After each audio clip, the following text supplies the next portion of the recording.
firman Tuhan berjudul Kebangkitan Yesus Menjawab Kebutuhan Gereja Tuhan. Mari kita membuka Kisah Para Rasul pasal 1 ayat yang ketiga. Kepada mereka, ia menunjukkan dirinya setelah penderitaannya selesai, dan dengan banyak tanda ia membuktikan bahwa ia hidup. Sebab selama 40 hari ia berulang-ulang menampakkan diri dan berbicara kepada mereka tentang kerajaan Allah. Jadi dengan kata lain dikatakan di sini bahwa Yesus dia menunjukkan kepada murid-muridnya bahwa dia benar-benar hidup. Dan selama 40 hari dia muncul dalam berbagai situasi dan kondisi. Yesus muncul, dia menunjukkan diri, dia menyatakan dirinya kepada murid-muridnya bahwa ini loh aku hidup. Nah saudara-saudara, saya mau mengajak saudara untuk kita sejenak melihat dalam situasi yang bagaimana Yesus muncul, dan ini bukan satu kebetulan. Yesus menampakkan diri kepada murid-muridnya bukan karena dia ingin, bukan untuk sekedar show, tetapi lebih daripada itu, saya melihat bahwa dalam situasi-situasi yang khusus, dalam satu keadaan yang khusus, Yesus itu muncul dan dia menjawab apa yang menjadi problem murid-murid pada waktu itu.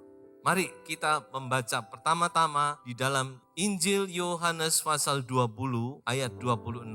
8 hari kemudian, murid-murid Yesus berada kembali dalam rumah itu dan Thomas bersama-sama dengan mereka. Sementara pintu-pintu terkunci, Yesus datang dan ia berdiri di tengah-tengah mereka dan berkata, "Damai sejahtera bagi kamu." Haleluya, terima damai sejahtera Tuhan. Kemudian ia berkata kepada Thomas, "Taruhlah jarimu di sini. Dan lihatlah tanganku, ulurkanlah tanganmu dan cucukkan ke dalam lambungku, dan jangan engkau tidak percaya lagi, melainkan percayalah." Thomas menjawab dia, "Ya Tuhanku dan Allahku." Kata Yesus kepadanya, "Karena engkau telah melihat aku, maka engkau percaya. Berbahagialah mereka yang tidak melihat namun percaya." Amin, saudara. Saudara, pertama-tama kita melihat bahwa Yesus hadir di tengah-tengah murid-murid pada waktu itu untuk menjawab keraguan-raguan gereja Tuhan. Dan hal ini diwakili oleh Thomas. Yesus bangkit, Yesus hadir, Yesus muncul untuk menjawab keraguan-raguan atau kebimbangan daripada gereja. Ini problem gereja dari dulu sampai sekarang. Problem anak Tuhan. Kalau tidak melihat, tidak percaya. Kalau tidak mengalami, tidak percaya kepada janji Tuhan. Selalu menuntut bukti baru percaya. Memang pikiran manusia ini ya begitulah, saudara.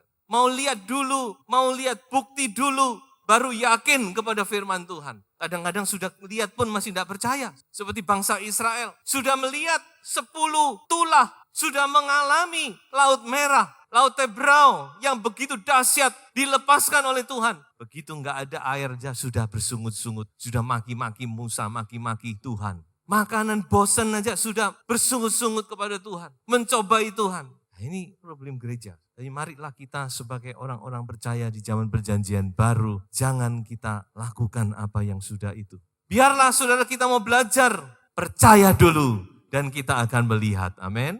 Yesus hadir waktu itu. Dia tahu apa yang menjadi masalah gereja Tuhan. Sebab itu dia hadir, dia menjawab keraguan-raguan dari Thomas. Ini aku, Thomas. Ulurkan tanganmu, cucukkan tanganmu pada lubang di tanganku, lubang di lambungku. Artinya apa, saudara? Artinya Tuhan itu mendengar apa yang dikatakan Thomas. Ya, Thomas ngomong toh, kalau jariku ini tidak kucucukkan ke tangannya Yesus, kalau tidak kucucukkan ke lambungnya Yesus, aku tidak mungkin percaya. Aku ini lebih hebat dari kalian. Aku ini berdasarkan rasio. Kira-kira gitu yang di dalam hati Thomas. Dan Yesus mendengar, saudara-saudara. Sebab itu begitu Yesus hadir di tengah-tengah mereka, Yesus langsung dia menghadapi Thomas. Thomas, mana tanganmu? Waduh saudara, Thomas begitu dia dihadapi oleh Yesus, dia enggak tahan. Dia cuma dapat tersungkur. Dia berkata, "Oh my Lord, my God, ya Tuhanku, ya Allahku." Saya yakin Thomas tidak berani mencucukkan tangan. Sudah begitu mau gimana? Itu jelas. Marilah kita bersyukur kepada Tuhan. Tuhan itu masih sabar. Meskipun kita masih bimbang, ragu kepada janji Tuhan. Toh Tuhan genapkan janjinya. Tuhan datang kepada kita, Tuhan nyatakan. Tapi Tuhan berkata apa saudara? Berbahagialah mereka yang tidak melihat namun percaya. Berbahagialah itu artinya blessed, diberkatilah. Lebih diberkati saudara. Ya, sebab itu mari kita ambil satu keputusan, aku mau percaya kepada firman Tuhan. Meskipun aku belum melihat, aku mau pegang janji Tuhan. Aku percaya kepada Tuhan dan percayalah saudara akan melihat. Yang kedua saudara, saya ajak saudara melihat di dalam Injil Yohanes pasal 21 ayat 1 mulai. Kemudian Yesus menampakkan diri lagi kepada murid-muridnya di pantai Danau Tiberias dan ia menampakkan diri sebagai berikut. Di pantai itu berkumpul Simon Petrus, Thomas yang disebut Didimus, Nathanael dari Kana yang di Galilea, anak-anak Zebedeus, dan 2 orang muridnya yang lain. Kata Simon Petrus kepada mereka, "Aku pergi menangkap ikan." Kata mereka kepadanya, "Kami pergi juga dengan engkau." Mereka berangkat lalu naik ke perahu, tetapi malam itu mereka tidak menangkap apa-apa. Saudara, betapa kecewanya ya, berusaha sepanjang malam, ikan teri aja nggak dapat saudara. Apa yang kita lihat di sini? Yesus sudah bangkit, tidak diceritakan ini hari keberapa sesudah kebangkitan. Tapi yang jelas peristiwa ini terjadi setelah Thomas.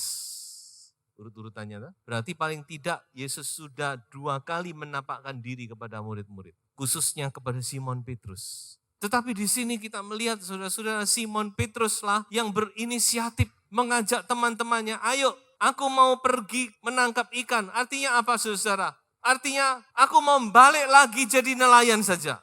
Sudah 3 tahun lebih kira-kira Simon Petrus enggak megang jala. Saudara. Sekarang Simon Petrus mau kembali lagi menangkap ikan. "Ayo aku kembali." Mengapa? Dia kecewa. Simon Petrus hatinya dilanda dengan kekecewaan yang luar biasa. Pertama-tama tentu dia kecewa kepada dirinya sendiri. Ya toh, aku kok sampai tego-tego nih nyangkal Yesus sampai 3 kali. Dia kecewa. Kedua, dia mungkin juga kecewa kepada situasi dan kondisi. Kecewa, kalau orang kecewa itu kadang-kadang nggak bisa diomongkan ya. Karena apa itu nggak bisa diomongkan, pokok ya kecewa rasanya. Mau dirinci satu-satu itu sulit. Tapi waktu itu saya yakin Simon Petrus diliputi dengan kekecewaan. Jadi dia pikir, aku nggak jadi hamba-hamba Tuhanan, lebih baik aku kembali lagi. Aku kembali menangkap ikan saja. Buat apa aku jadi hamba Tuhan? Aku alami yang demikian. Kekecewaan itulah yang membuat dia berinisiatif, aku pergi menangkap ikan. Dan diikuti oleh beberapa orang. Kami pergi juga. Wah, didukung. Tapi firman Tuhan berkata apa? Malam itu Simon Petrus dan teman-temannya tidak mendapat ikan. Saya yakin ini adalah satu kemurahan Tuhan. Seandainya Simon Petrus berhasil, mungkin ceritanya lain. Tapi Tuhan izinkan Simon Petrus tidak mendapat apa-apa. Ilmunya hilang. Sudah 3 tahun nggak dipakai. Dia tidak mendapat apa-apa. Dan saya yakin dia bertambah kecewa lagi. Tapi di saat-saat yang seperti itu, saudara-saudara, Yesus datang kepada mereka. Menyapa mereka. "Hai anak-anak." Dia panggil mereka anak-anak di ayat yang kelima. Yesus hadir untuk menjawab kekecewaan gereja Tuhan. Amin, saudara. Ada yang kecewa, mungkin sudah dikecewakan oleh orang-orang lain yang saudara kasihi, yang saudara percayai. Mungkin sudah dikecewakan dengan situasi dan kondisi, dan apapun juga. Tapi mari Yesus hadir di tengah-tengah kita. Dan dia mau menjawab kekecewaan saudara. Kehadiran Yesus mengubah segala perkara. Yang tadinya Simon Petrus diliputi dengan kekecewaan. Dalam sekejap kekecewaan itu menjadi sukacita yang luar biasa. Simon Petrus dipulihkan kembali. Dia mendapat tangkapan ikan yang luar biasa. Dan bukan itu saja, pada malam itu dia juga dipulihkan hubungannya dengan Yesus. Kalau saudara membaca di ayat-ayat selanjutnya. Yesus pulihkan Simon Petrus. Bangkitkan kembali semangatnya. Tuhan kita luar biasa. Tuhan itu tahu keadaan hati kita. Orang lain mungkin tidak tahu.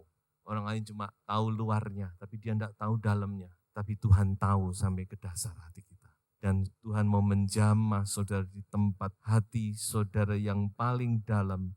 Problema yang saudara hadapi, yang paling dalam di hati saudara, yang tidak bisa dikatakan kepada orang lain, itu Tuhan tahu dan Tuhan mau selesaikan. Dia hadir untuk menjawab kekecewaan, keputusasaan gereja Tuhan. Yang ketiga, saudara-saudara, Injil Lukas pasal yang ke-24.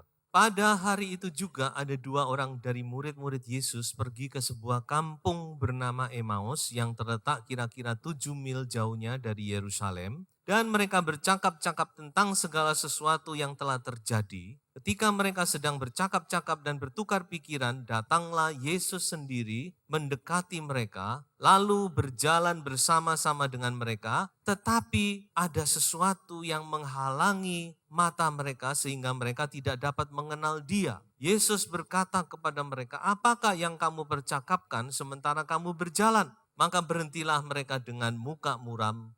Inilah kejadian yang berikutnya, setting yang berikutnya di mana Yesus muncul, dia menampakkan diri. Di sini dikatakan 2 orang murid, salah satunya bernama Kleopas, satunya tidak disebutkan. Mereka dalam keadaan, saya katakan dalam keadaan galau. Ini 2 orang murid sedang kacau hati. Satu pihak dia susah, Yesus mati. Tapi di lain pihak kalau saudara baca, dia juga mendengar katanya, si ini katanya sudah lihat Yesus, katanya Yesus bangkit. Jadi kacau, hatinya itu tidak menentu saudara. Bingung, ada 1001 pertanyaan di dalam benak mereka yang belum terjawab. Mereka berangkat dari Yerusalem dengan hati yang kacau, dengan hati yang galau. Mereka berangkat ke Emmaus. Dan di situ, di tengah-tengah 2 murid ini, Yesus nimbrung. Dia muncul, tidak tahu caranya bagaimana. Tiba-tiba dia sudah di tengah-tengah mereka dan ikut berjalan dengan mereka. Dan ngomong, bicara. Nah murid-murid dikatakan mereka tidak kenal siapa orang ketiga ini. Kok bisa ya? Padahal jalan bareng loh ini. Tapi tidak tahu dia. Tidak melihat dengan mata jasmani mereka. Ya itulah kalau orang sudah hatinya bingung, kalau hatinya sudah tidak tenang, Yesus saja dia tidak bisa lihat. Ya toh? Berapa banyak kali kita dalam kebingungan, kita tidak berlutut dulu, tidak berdoa. Tapi kita mungkin cari si A, si B, cari pertolongan ini, itu. Karena kita bingung, kacau hati kita. Tapi di situ sudah Yesus mulai ngomong, bicara tentang firman. Dia mulai menjelaskan firman. Sampai mereka tiba di Emmaus. Tiba di Emmaus, mereka undang Yesus. Ayo makan sama-sama kami, ini sudah malam. Ya dipaksa-paksa akhirnya orang ini masuk juga saudara-saudara. Begitu duduk dikatakan dia ambil roti, dia pecah-pecah. Ini agak aneh ya, biasanya tamu itu yang menerima bukan? Ini tamunya ini yang mau ngambil roti, memecah-mecahkan roti seperti tuan rumah begitu ya. Begitu roti dipecahkan, saat itu mata mereka melihat bahwa Yesus ada di tengah-tengah mereka. Haleluya saudara. Mata rohani saudara juga akan tercelik melihat Yesus ada di tengah-tengah kita. Dan dia mau menjawab kegalauan hati saudara. Mungkin ada hati saudara yang bingung, yang kacau, tidak tenang, tidak ada damai sejahtera. Dia ada di tengah-tengah kita. Jangan biarkan dia berlalu. Undang dia, Yesus, mari masuk. Dan saat itu juga mereka dipulihkan. Dan mereka dengan sukacita, dengan semangat baru. Dikatakan waktu itu juga, that very hour, jam itu juga dikatakan mereka pulang kembali ke Yerusalem. Meskipun sudah malam. Kenapa saudara? Karena sukacita itu meluap-luap di dalam hati mereka.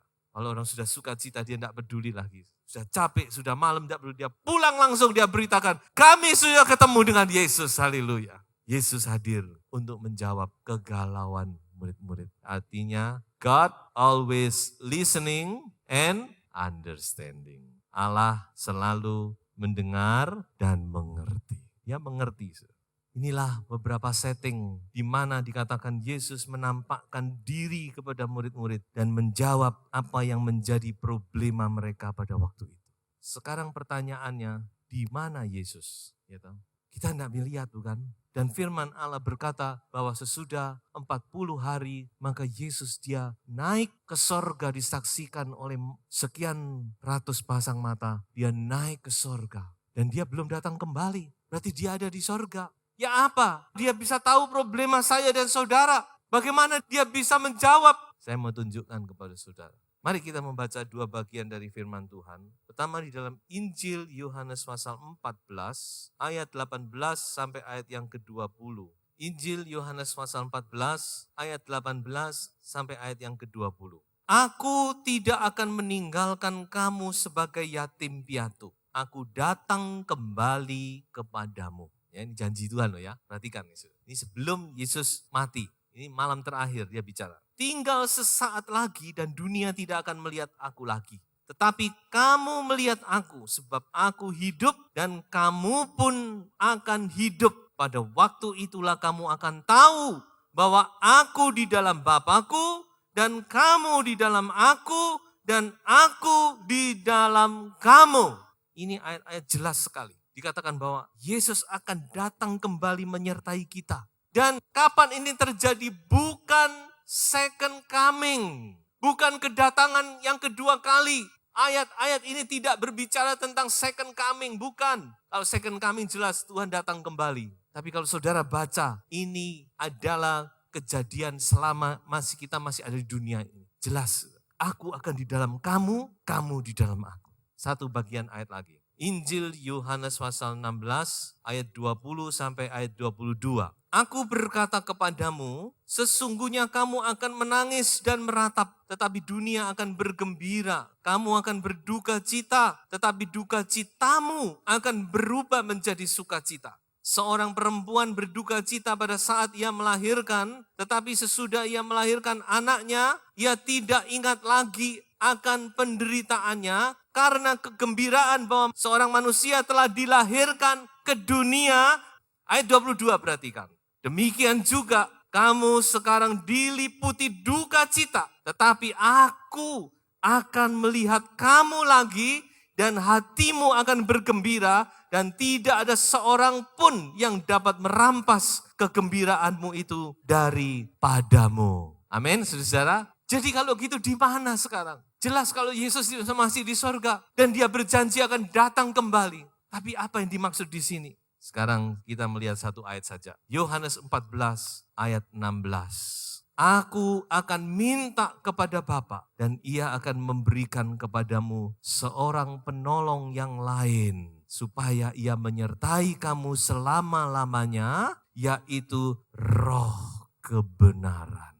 Firman Allah jelas berkata, Yesus beserta dengan kita lewat apa? Roh kebenaran.